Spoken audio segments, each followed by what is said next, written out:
when it comes to a classic comforting dinner, pot roast reigns supreme. But we'll make your Sunday prep a little easier with an easy and impressive one-pot pot roast. You heard that right. Our friend Alex Daynes is joining me with her recipe. We already just shared the pot roast love. Yes. We both really love pot roast. And you are making it even better because you're taking all the prep work out of it. You're just saying it's in one pot. Yes. Well, I can do this. You can do this. And it's one pot, and also it's not a lot of ingredients. Really the only seasoning we're reaching for here is salt.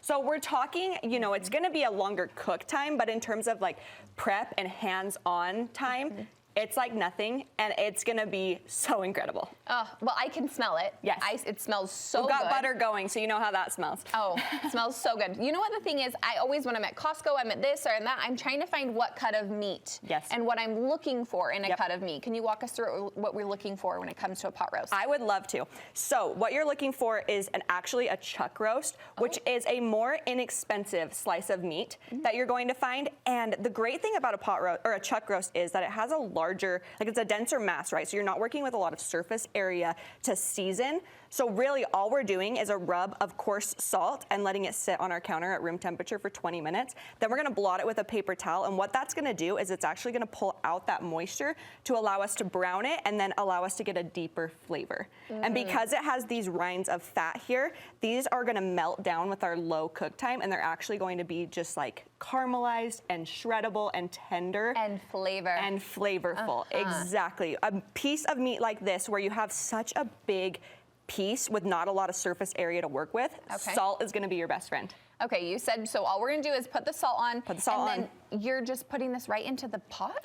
So what we would do, we're not gonna do that just on air, but what we were gonna do is after we salt it and let it rest, we're gonna brown each side for a good 6 minutes. So you would drop that in your heavy bottom pot that your one pot. So what you're gonna be doing, you're cooking in the oven in, and you're gonna brown each side for 6 minutes. And you kinda wanna put some pressure on it with a spatula and hold it down. That way we're really getting a crisp skin.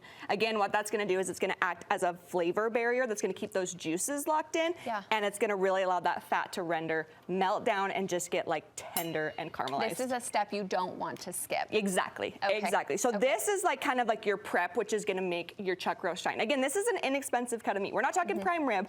We're not talking a beef tenderloin. We are taking an inexpensive chuck roast you could get at Smith's, and we're gonna make it melt in your mouth. Tender lovin', I love that. Exactly. Also, stainless steel is my best friend in 2025. So if you need a new cutting board, Amazon, stainless steel for all of your meats.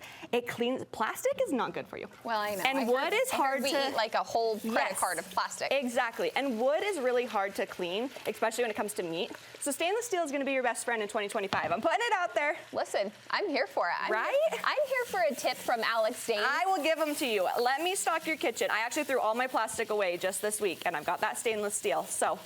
Okay, well now I have to throw all my plastic away. You heard it here first. Great, okay, so what did you just put in our pot? Okay, so back to our one pot. So this is what we're actually gonna do all the baking in. So you want a heavy, Dutch iron or Dutch oven or cast iron pot. Right. We've got onions, garlic, celery, and carrots. And we've got a chunky dice on all of them because we don't want to lose them. Again, we're cooking this so long that we don't want them to completely disintegrate. We want them to have some body and some structure.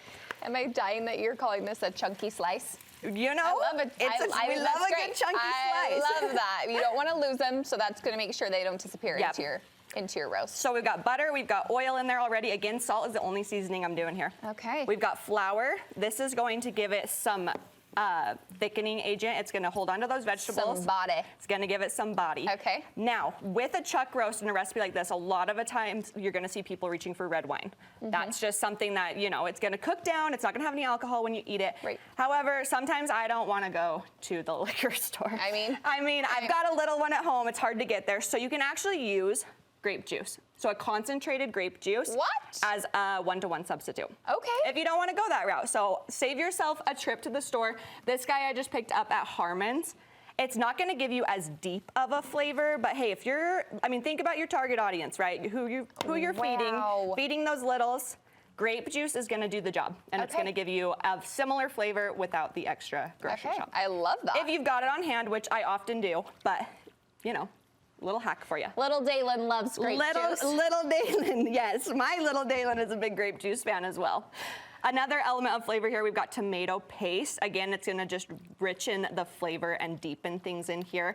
So what we're doing here is we're actually making a nice jammy sauce. Okay. So we would let this simmer all together, make sure it gets nice and thick. Okay. Then all we would have to do really is add some beef broth, nestle our browned chuck roast back in here. You want to like nestle it into the bottom of your pot.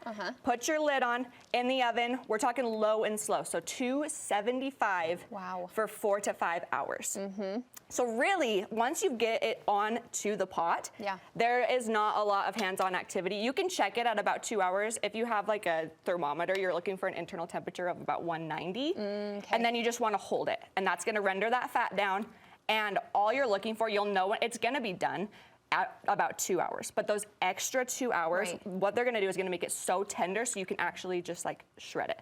So it's gonna like fall apart with your fork. I'm just hoping my microphone isn't picking up my stomach just rumbling. Have I sold you on this chuck roast? You sold me. I walked into the studio and it smelled good. Tell everybody where they can find you on Instagram. Yes, I would love to connect with you, sharing more tips like how to make my Instant Pot mashed potatoes.